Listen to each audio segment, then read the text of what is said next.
पण हाके आपण देखील आज गावागावात फिरताय, आपल्या अनेक सभांना गर्दी आपण एकवटता, ओबीसींचा विषय खरं तर घेऊन आपण पुढे चाललेला आहात.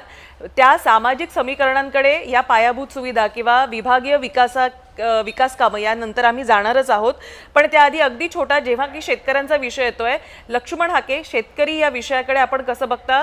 गेल्या काही काळामध्ये शेतकऱ्यांच्या जीवनमानामध्ये काही बदल झालाय का असं आपल्याला वाटतं? कारण आपण शेतकरी कुटुंबातले आहात. लक्ष्मण हाके.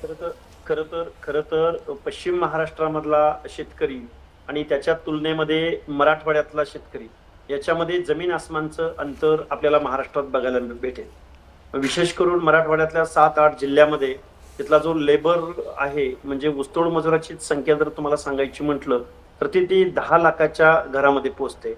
आणि मग मराठवाड्यातले 7-8 जिल्हे तिथल्या इरिगेशनच्या स्कीम किंवा त्यांचा बॅकलॉग किंवा अनेक प्रश्न किंवा त्यांच्या सोयाबीन असेल किंवा कपास असेल किंवा अजून पाण्याच्या योजना परिपूर्ण न होण्यानं तिथल्या शेतकऱ्यांवरती नापिकीची वेळ येते, आत्महत्यांची वेळ येते किंवा पश्चिम महाराष्ट्राच्या, कोकणाच्या किंवा इतर शेतकऱ्यांच्या तुलनेमध्ये त्या भागातल्या शेतकऱ्यांना मला वाटतं अजून खूप न्याय देण्याची आवश्यकता आहे असं मला वाटतं. खरं तर मी एक ओबीसी मुवमेंट मधला एक कार्यकर्ता आहे. मी सोशल जस्टिससाठी भांडणारा कार्यकर्ता आहे. मी सामाजिक न्याय कसा भेटला पाहिजे यासाठी काम करणारा कार्यकर्ता आहे.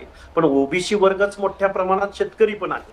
आणि मग शेतकरी म्हणून तो ज्यावेळी काम करतो त्यावेळी असमतोल विकास हे महाराष्ट्राचं व्यवच्छेदक लक्षण मानायला आपल्याला काही हरकत नाही.